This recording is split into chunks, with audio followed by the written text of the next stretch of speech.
I'm Tom Young, and this is a Ferrari 365 GTC4. I've got to figure out what's wrong with it. It's not running right. When it first arrived, it barely made it into the shop. We got it off the truck, and it just didn't. It seemed like it wasn't running on all cylinders. I mean, it was stumbling. It was kind of just missing. It just felt like it wasn't running on all cylinders. So when that happens, it just doesn't have enough power to just get in. But I managed to get it in the shop, and let's see what happens. So the car's got like 20,000 miles on it, and so what I'll do first is let's just turn on the fuel pump. Let it fill the carburetors up a little bit.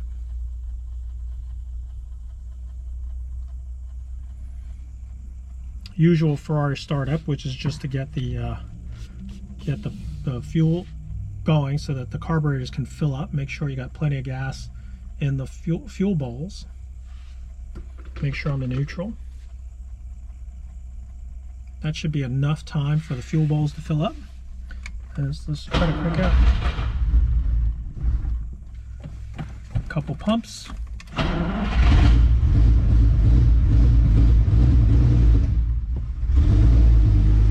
So I could feel like it's just not getting any fuel. So what happened, I'll show you what I do when I show you my foot.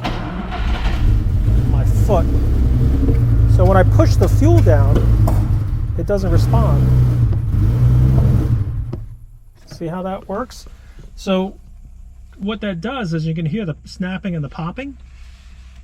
So it sounds like it's just lean. In other words, when I step on the gas, the throttle should squirt, or the carburetor should squirt just a little bit and give a little bit extra fuel, and that engine should respond.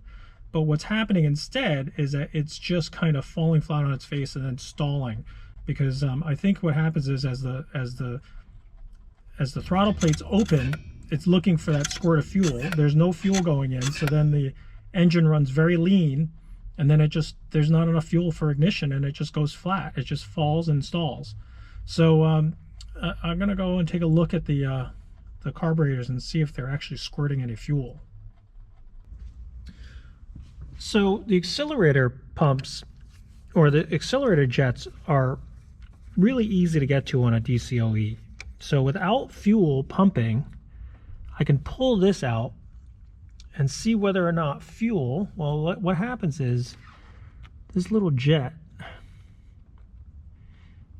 as you pull it out, little washer there, this little jet, the very end of it is very small, and it can get clogged. But what also can happen is that we can have problems here spraying. So if I'm pulling the throttle here, fuel should squirt out of here, but there isn't any. That's why there isn't any fuel coming out of the jet, is because I checked this jet and it's clear. So I think that we've got a problem further down. So I took the fuel rail off and took the 5 screws that take the cap of the carburetor off, just to take a peek inside. And what I found was a completely dry fuel bowl. So it wasn't the accelerator pump, but look at all this green stuff. What is all this green stuff that's collecting all over the float bowl? It's pretty gummy. Holy crap, this stuff is super gummy. If you know what this green stuff is, let me know, but I've never seen green residue on top of everything, but it's not looking good. Let me show you inside what it looks like. Look at that stuff in there. So there's some pretty nasty stuff in there. So I'm going to try to find out why the fuel bowl, it looks like the jet for the float is stuck. So let me take a look at that. But this is looking pretty bad in here. Might have to take it all apart. I mean, as much as I don't want to, I may have to. Now the problem is, once I've seen one float that's stuck, I'm curious to see if the rest of them are stuck because of the float. So the first thing I want to do is just check the filter. So the filter looks pretty good. Looks clean. So nothing's causing that to clog. So put that back on.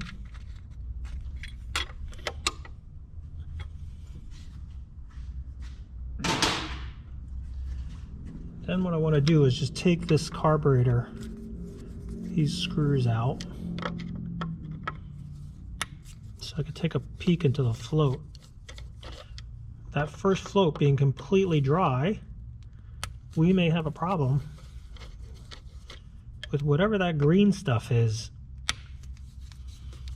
So now I want to see if we've got a problem with all of them like that. So let me get these screws off. I could check these real quick, and that'll let me know very quickly if we have a float issue.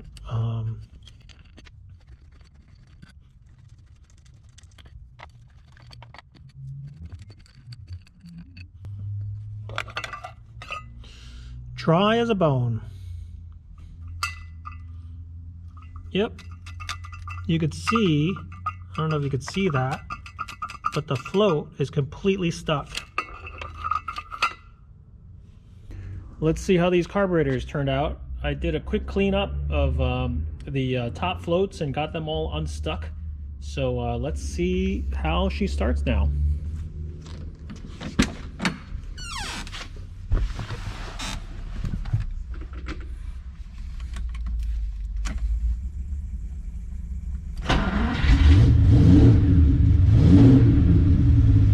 That's way better. Now, she's responsive.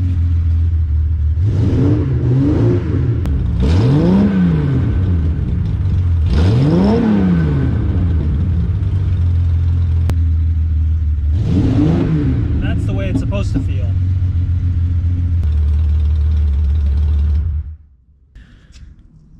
So I was tuning the carburetors on the green 365 GTC4 yesterday.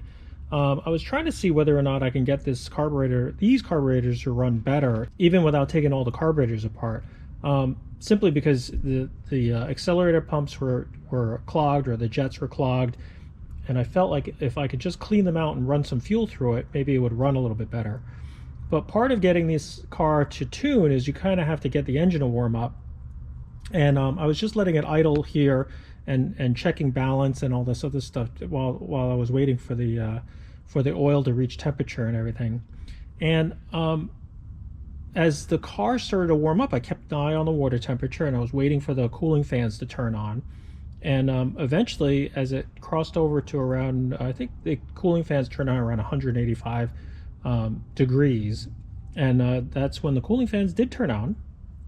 And I was listening and watching it, but I was noticing that the temperature wasn't really coming down. It wasn't a hot day, but it was one of these days where it should have cooled off pretty easily. But I kept watching the water temperature, and it kept going, 195, and then it started to go around 200. Yeah, these cars, the C4s, can run pretty warm, and they certainly won't boil over at 200 and in Fahrenheit it's 212. So at 200, it still shouldn't overheat or anything. But I just noticed that it was odd that the cooling fans weren't cooling down the temperature. Usually it drops down, and you can see the temperature drop, but it just wasn't performing the same way. But then all of a sudden, I started to notice a little puddle started to form on the car, and I saw some overflow coolant, but it first looked like oil. And I said, oh wow, this is the oil leak, because the owner had told me that when he had loaded the car up, he had taken it for a drive and he had spotted an oil leak. I thought it might have been the power steering fluid, which it was, because I saw the leak and cleaned everything off. But I didn't notice anywhere else that it was leaking. So I just, and again, because the carburetors were still being tuned, I hadn't taken the car out for a drive, I never got this car up to temperature. So as it got up to temperature, and somehow the coolant started to boil over on the overflow, and it came out real milky, and I was like, oh crap, that is not a good sign. So immediately shut the engine off, and I checked the dipstick. Dipstick still looked good. It looked like it was oil, but what was coming out of the radiator was this stuff. It was like, it was just this milky, you know, that milkshake that you don't want to see. So shut the car off, let it cool off a little bit, and then I basically rolled the car forward a little bit, and took the radiator cap. Of course, it expanded the cap off the radiator, and a lot more came out, and it was this mix of antifreeze and oil and mixing it all together. So what originally was coming out of the overflow tank was this kind of a mixture, and then I could see that some of the oil was mixing in. So there was oil mixing. It hadn't completely been stirred up to make milkshake, but it was not good. So that was not a good sign. I pulled the dipstick again and checked it again, and I didn't see any signs of water in there. In fact, I'll show you. So when I pull the dipstick out and you look at the dipstick, it still looks like oil. I mean, there could be some water in there, but it wasn't completely milkshaked up, because like water had gotten into the water pump, the oil pump, it would have gotten stirred up a lot more. However, what I see in the radiator is not a good sign. So that's all stirred up in there. So oil is getting into the coolant somehow, but luckily it's not going the other way. It's not coolant getting into the oil, which could point me towards a head gasket issue. What's the prognosis so far? I don't know. I think it's the oil seal at the water pump, and you can change a water pump seal, but I don't think you could change, you know, that oil seal without pulling the engine on these things. I think you might be able to change a water pump seal, but that oil seal, yeah, that's a big job. So, you know, again, got to talk to the owner and see what we want to do next.